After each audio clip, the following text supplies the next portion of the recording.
So let's get started with the good stuff. Today we are talking about improving self-talk. Again, just a review of that information and we will get started. So here's a really important question. Do you talk to yourself? Y'all may have heard this idea before. They say there's nothing wrong with talking to yourself, but when you start answering back, then it's time to worry. Well, that's funny, but also pretty untrue.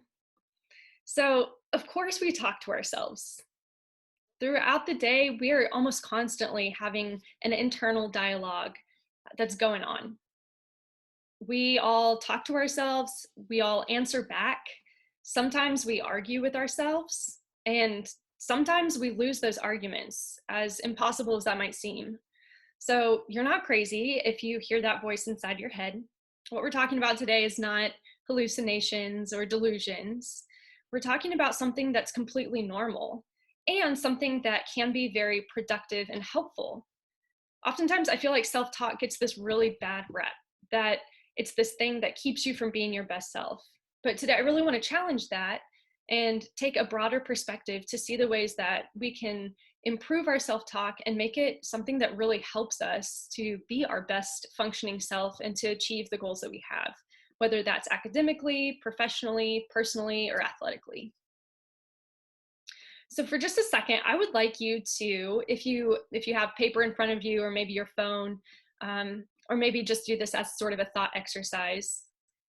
I want you to jot down a couple things that you know you've said to yourself today. Maybe see if you can come up with between 3 and 5 things that you know you've said to yourself.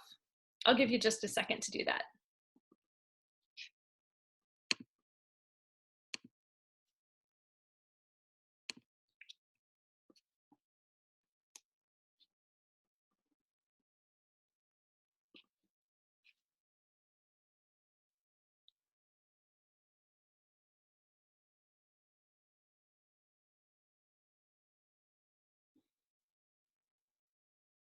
All right. So some of you may have found that to be really easy. Like, oh yeah, I talk to myself all the time, especially in quarantine. Maybe we're talking to ourselves even more. I know I am, either myself or my dog. But some of you might have found that to be kind of a challenging thing. You might be thinking to yourself, like, I don't know. Do I talk to myself? What does that voice even sound like? And that's okay. Being aware or being unaware of your voice, that internal dialogue that's going on, all fall along this very normal spectrum. There are people that are sort of naturally, for whatever reason, a little bit more aware of that voice. And it's something that we can really foster and build up in a way that's productive. So I think it's important, though, to first take that step of just recognizing, am I even aware that I do talk to myself? Am I aware that that voice is always there in the back of my head? Even now, as I'm talking to you all, that voice is present. It gives me instructions. It talks to me about what I'm doing, how I might be perceived, things like that. I'm willing to bet if you're a person who feels like you're fairly unaware of that voice, if you start to draw your attention to it, it's one of those things that once you hear it and once you're aware of it, it's really hard to turn back off again and to be unaware of. Sort of like if you start paying attention to your breathing, then suddenly you're really focused on your breathing. That's okay.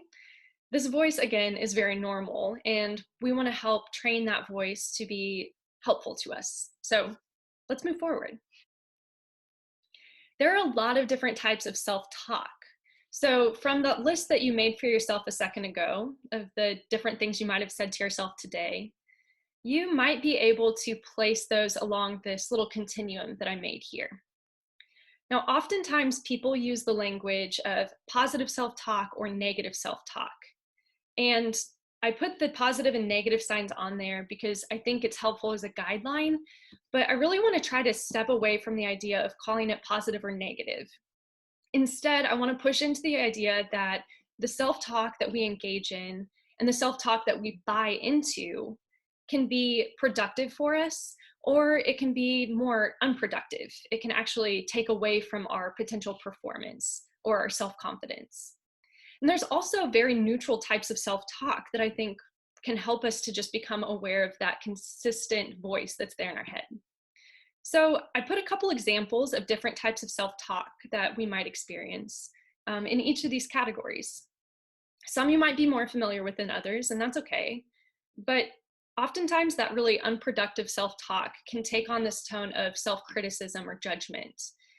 At its extreme forms, we can start to shame ourselves for things, and it can start to not only affect our performance or the way that we view ourselves and think about ourselves, but it can seep into our relationships and kind of take root in the way that we behave towards other people, the way that we talk about ourselves in relationship with other people, and really the way that we're viewing others too. Because the more we practice putting on a certain lens, like we talked about last week with those thought habits, the more we are good at using that lens, even if it's not the most productive lens to use.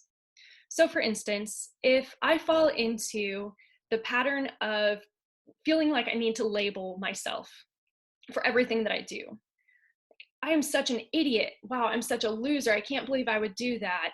Wow, I'm just a terrible person. How could I be so stupid? It's really easy for that language to come back up again as we are watching other people. Judgment isn't inherently good or bad, right or wrong. In fact, we all are constantly judging. That's sort of a sticking point for me with a lot of the self-help books that go around, or these big ideas about, like, don't judge yourself, don't judge other people. We're all constantly engaging in judgment. I think it's about being able to step back from that judgment, or maybe another word for that being assessment, because we're constantly taking information in, and being able to not turn that into something that is a negative or a positive. So not labeling ourselves as a loser or an idiot or someone who is unlovable, because it does, as I said before, seep into the way that we label other people.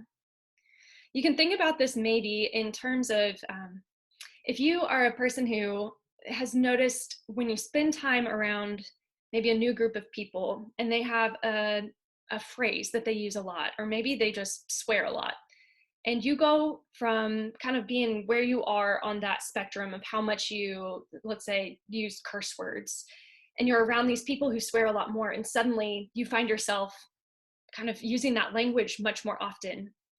It's pretty similar here. We're not talking about swearing. Instead, we're talking about being critical or labeling ourselves. The more we are around that language, internally and externally, the more we're going to apply it to ourselves and to other people.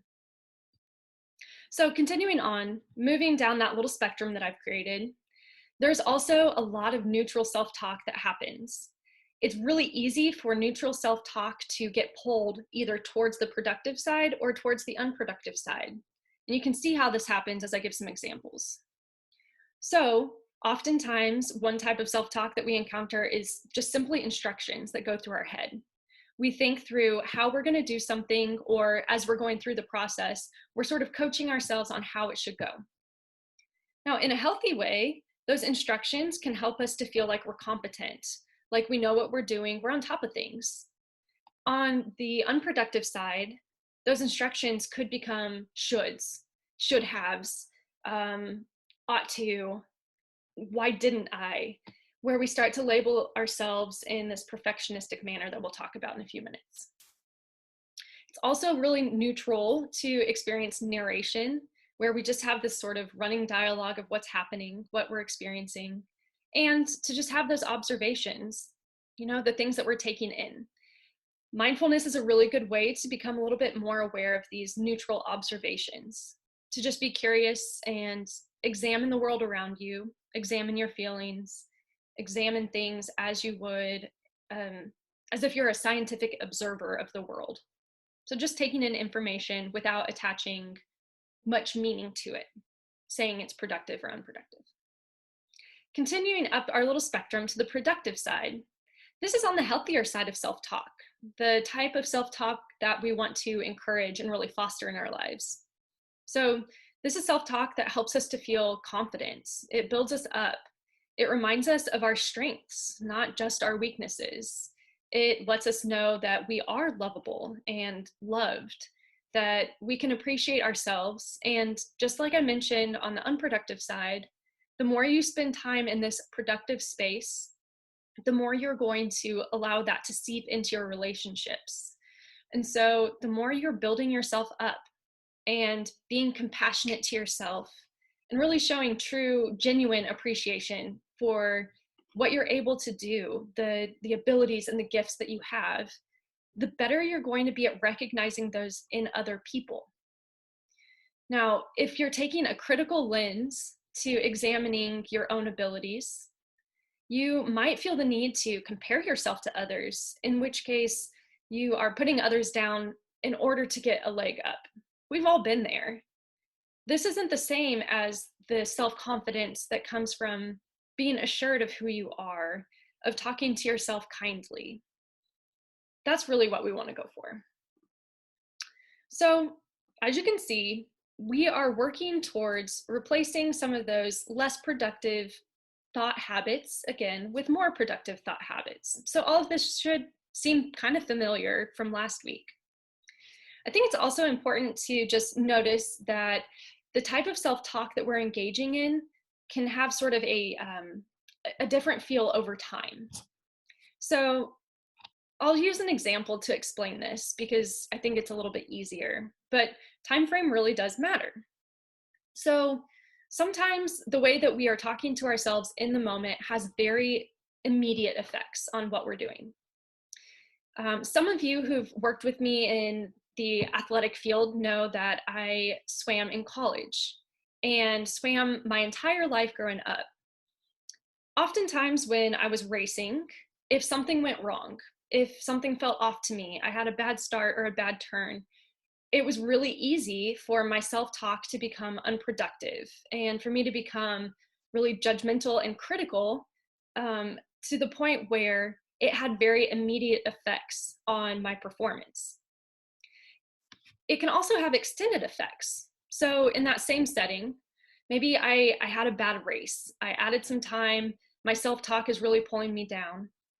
It can be extended. So maybe for the rest of the meet, my remaining races, I wasn't able to reorient my self-talk to a more neutral or productive level.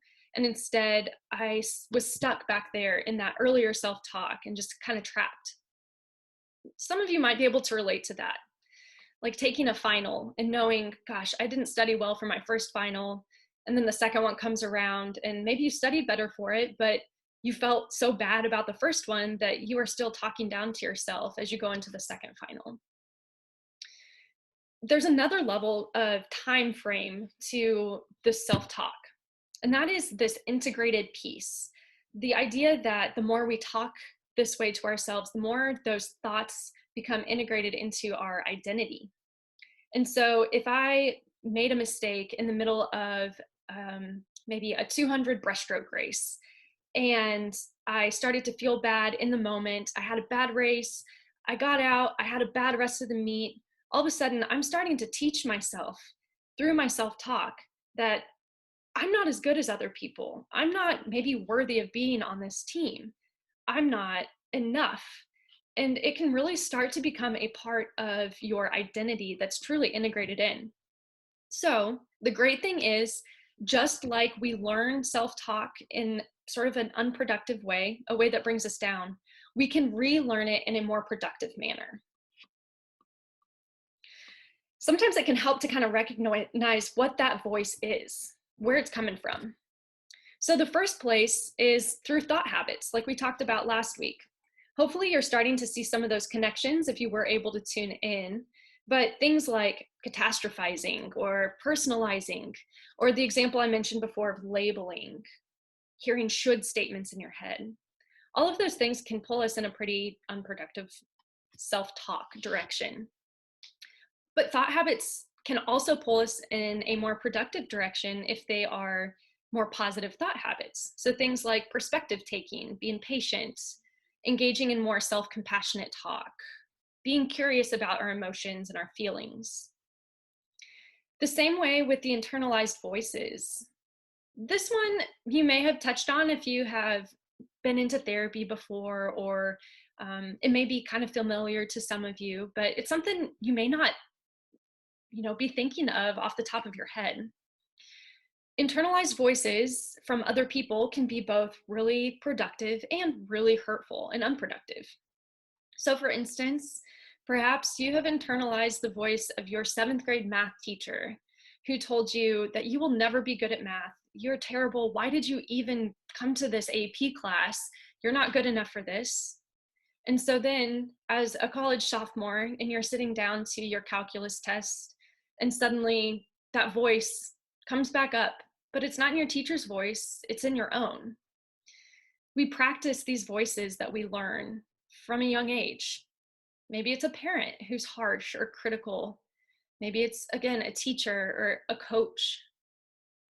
But the great thing is, those internalized voices could also be from really positive people who've built you up in the past and help you to reorient yourself to your true abilities and who you are, your strengths.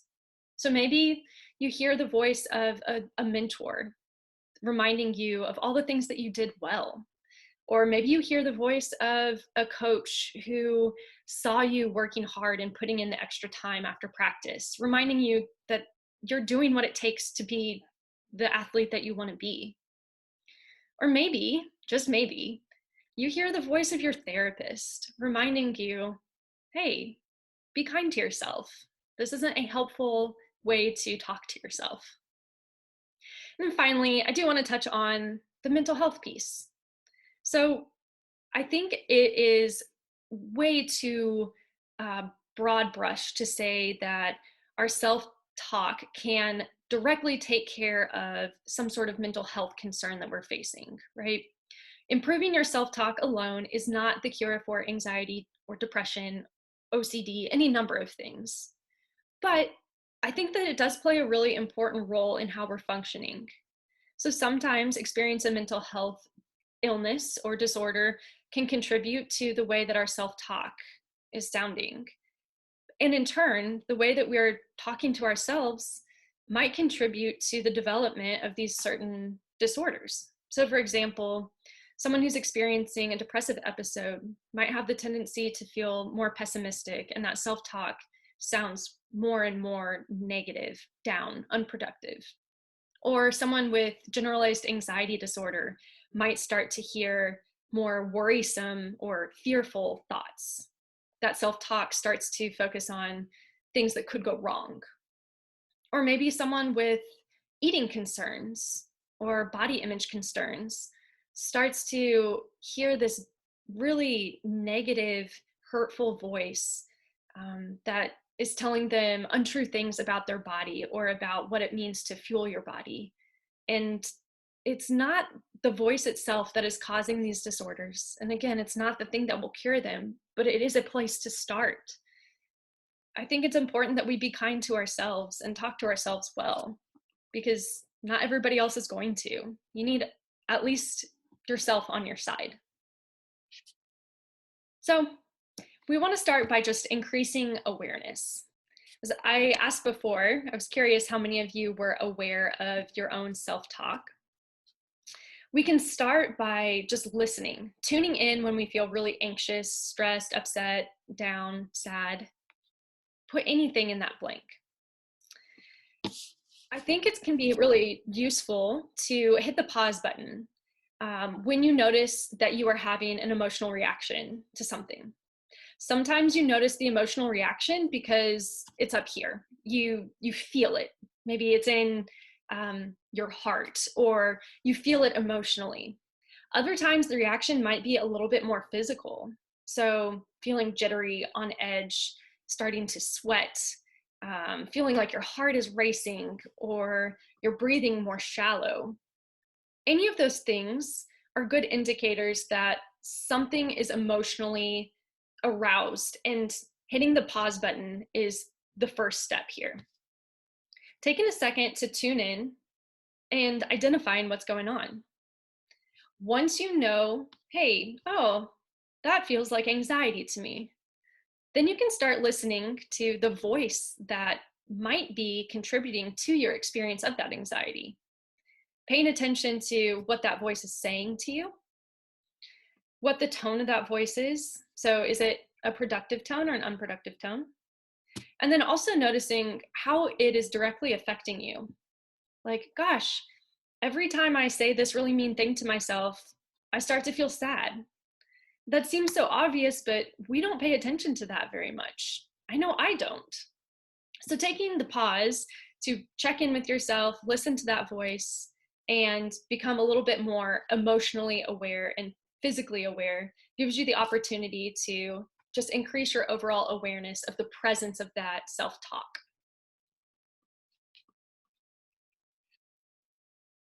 This should look familiar if you were a part of last week's session.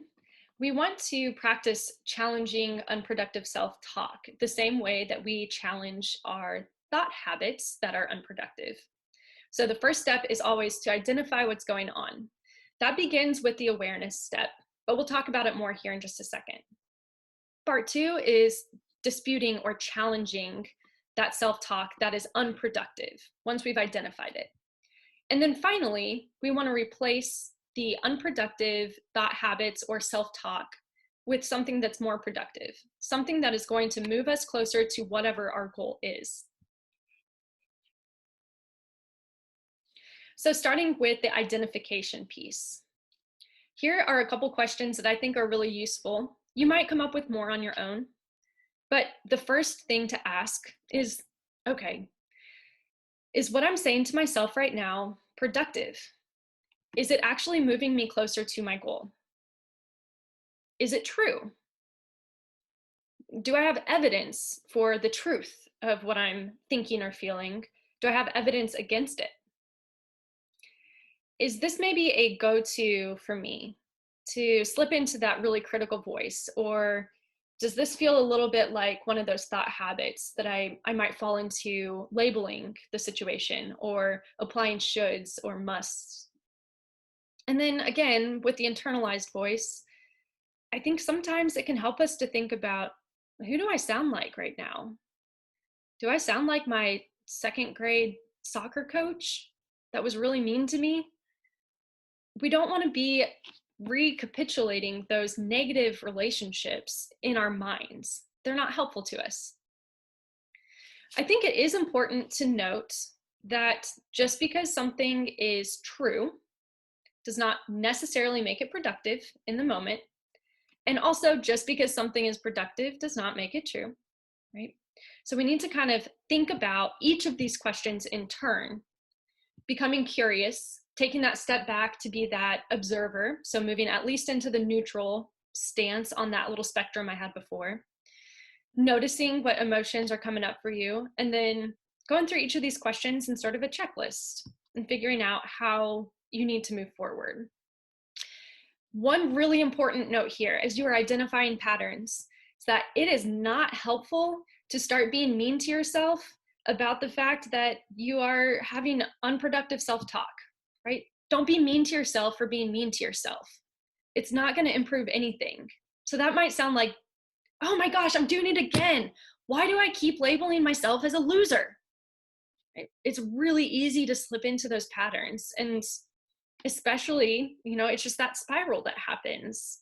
So be mindful that you are treating these questions with some compassion, with kindness as you are asking yourself. So I think moving forward here,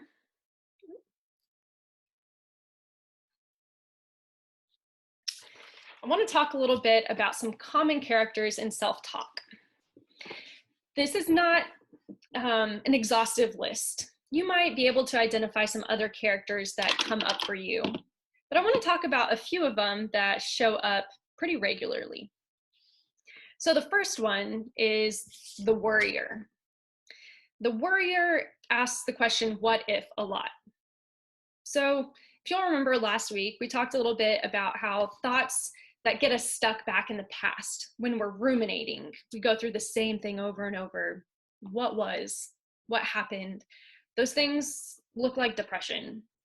When we're stuck in the future and we are constantly asking questions like, what if this happens? What if that happens? What if it goes this way? I have to plan for this. What if I don't plan well enough for that? That's anxiety. So it's sort of on this time spectrum, and it becomes sort of circular because the more we think about the past, the more we think about the future, and it can drive us really into this unhealthy loop. So the warrior takes place over here on the side of anxiety, and it prompts us with that what if question over and over again. So this might look like a romantic relationship where your significant other doesn't respond to you.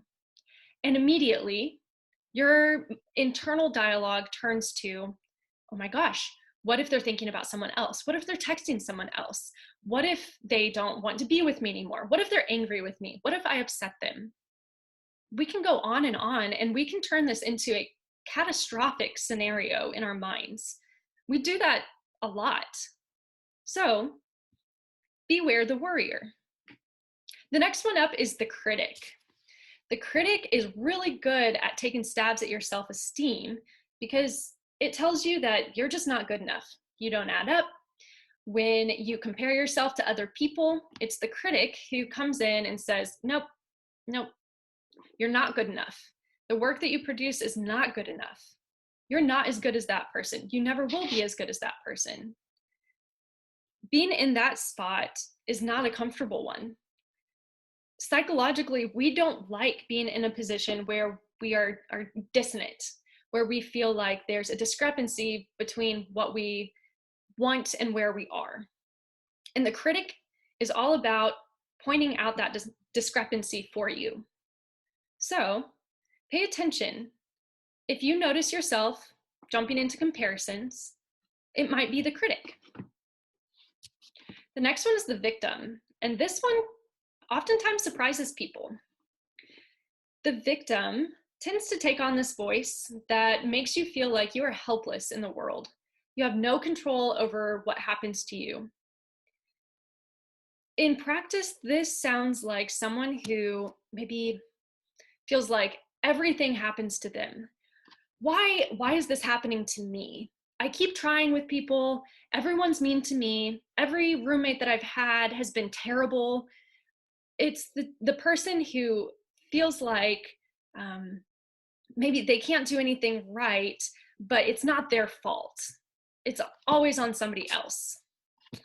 Now, the victim tends to be a really uncomfortable character to identify in our own lives. We don't like seeing this in ourselves, but it comes up for all of us at some point where we are unable or unwilling to take responsibility for our role in a situation. And we play the victim card, even if it's not an intentional thing, in a way that really robs us of control or of emotional, psychological power in a situation to make something different. So if you say you have no control over a situation, in a way, it's sort of absolving you of the responsibility to do something about it. So there's sort of this comfort that comes there, when in fact, more comfort would be found in being able to empower yourself with the ability to recognize what is in your control and making changes in ways that are more productive.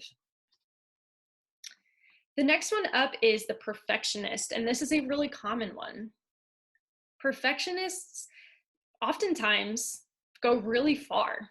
There are a lot of high-level athletes and performers, career people, students who embody this perfectionist character much of the time. But anyone who's a perfectionist can tell you there's a downside to it too. At the far end of perfectionism, there's this really harsh, self-critical, shaming side that comes out. Not only does the perfectionist promote stress and burnout because it constantly keeps you going, right? It tells you, you can't be done. You have to do more. It has to be better. This isn't good enough. Start over. Do it again. It tells you all the shoulds. You should have done this. You should have done that. But it can also build up this very unique sense of fear and sadness that you'll never really measure up. So you might notice that between these four that I've identified, oftentimes they show up in groups. The worrier comes along with the victim. The perfectionist and the critic are best friends, and they come together. Sometimes all of them show up at once, and it's hard to identify which thought goes with which character. And it's okay. A lot of times it really is a team effort. Sometimes the perfectionist fights with the worrier, and you find yourself sort of in this internal battle, and none of it's productive. Those things are all very real. So this goes back to asking those questions. What's true? What's real? What evidence do I have? When I bring up this idea of characters, partly it's fun. It makes it interesting to think about sort of personifying this voice that comes to our mind. But it also can be really practically helpful. When you start to experience some negative, hurtful, unproductive self-talk, and you take that pause, you figure out what it's attached to, maybe what triggered it, what voice it sounds like, being able to figure out, okay, which of these characters am I maybe, hearing, can help us to get that distance that we need in order to enable a new character to come in, a more productive character, one that's compassionate and motivated and kind. So one really fun exercise I encourage you to do, if you have the time, is to draw a little picture of each of these that you notice coming up in your own life. A little picture of what the worrier looks like. Maybe even give it a name, like Wanda the worrier or Carl the critic. And being able to have a name or have an idea sort of in mind of what that is, that voice, can help in those moments when it feels like you could be defeated by the critic. Because you can step away and say, nope, that's the critic talking. That's not my voice. That's not the voice I'm going to choose to believe. I'm going to choose to believe this voice that is going to override what the critic is saying. So if you have time, take a few minutes and draw a little picture of each of those. As I said, we want to introduce that new character in. We want to have a strong sense of self that can really empower the voice in our head to come in a productive way. So two really good ways to go about this are coming up with good coping thoughts and creating productive reframes. So the ones that I've included here are all very general. It is helpful to be more specific. The more specific you can be, the better. The more direct that you can go after what that critical voice is saying, the better. But to give you an idea, if you're feeling upset and anxious, you might be able to go through some of these coping thoughts and help to just soothe that sense of anxiety by reminding yourself, it's okay. I can be both very anxious and still get through this thing that I'm facing. Or if you are maybe hearing that perfectionistic voice telling you that everything has to be done perfectly and on a timeline and it's critical, being able to slow down and say, no, I don't need to rush this. I can take things slowly. I can take my time. It can be helpful to identify what that past voice is, to be able to say, no, I'm feeling this way because it sounds a lot like what my sixth grade English teacher said to me about that paper, and that hurt a lot, but I'm okay right now. That's not right now. Now is now. Being able to keep in mind, this is going to pass. Everybody makes mistakes. Don't let perfect be the enemy of the good. And just reminding yourself that you have done hard things before. All of those are really good coping thoughts, and they go hand in hand with some good coping strategies like breathing, grounding, taking a moment to be mindful or meditate. And then we have the more productive reframes. So this is replacing, so bringing in the new character, replacing those unproductive thoughts with more productive thoughts. So turning a situation on its head. Being able to find something that is truthful in the situation is really important. So for instance, going back to swimming, it would be very truthful for me to say in the middle of a race, this is so painful. I feel like I'm dying. I'm in so much pain as I race. That is true. I could answer the question, is it true? With, yep, absolutely it's true. That's not productive though. That wouldn't help me in the moment. So a positive reframe in that moment would not be to say, you don't feel anything, you're fine. This is totally comfortable. But instead, maybe a positive reframe would be to say, feeling this in my body means that I am pushing myself really hard. So that's kind of how these reframes work. It's not about telling yourself an untruth, because that's not going to get you anywhere. You can't lie to yourself, but we need to find a way to examine the truth in a more productive light. So this is a learning experience. Going through this will make me stronger. Recognizing that stress sometimes does help motivate us. If you remember the Yerke-Dodson curve I talked about last week. Recognizing that your body is doing what your body is made to do. Seeing the challenge as an opportunity, or seeing something as a way for you to get more practice with the mental skills that you're learning. So when you notice the unproductive self-talk coming up, instead of chasing it off with mean words, you can say, hey, this is cool. I get the chance to practice. We just talked about this. And finally, I just wanted to go through a couple practical strategies for improving self-talk. So the first thing that I would recommend is keeping a log of your self-talk. It's going to be really simple. You can use your phone or a piece of paper, but just make a note to yourself of what the activating event was, what happened, what that voice said to you, maybe the content, whether it was more productive or less productive.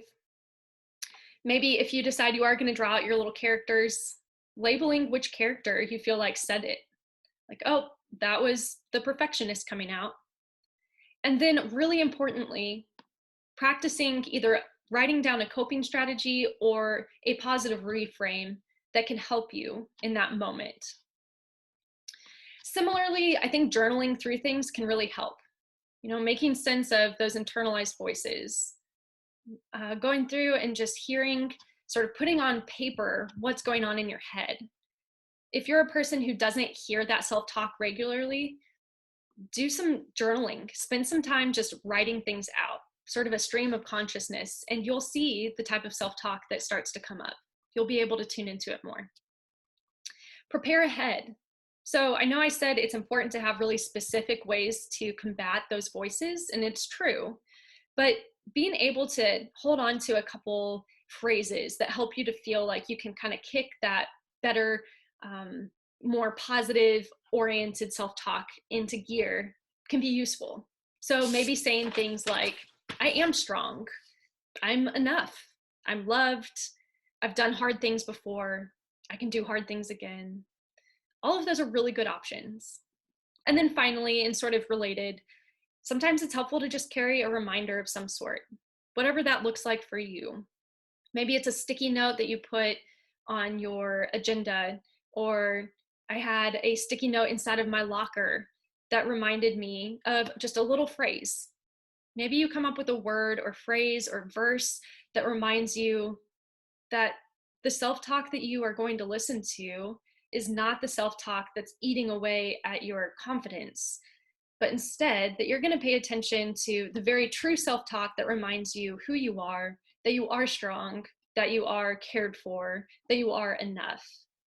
So just something that you can bring with you that brings you back to that place.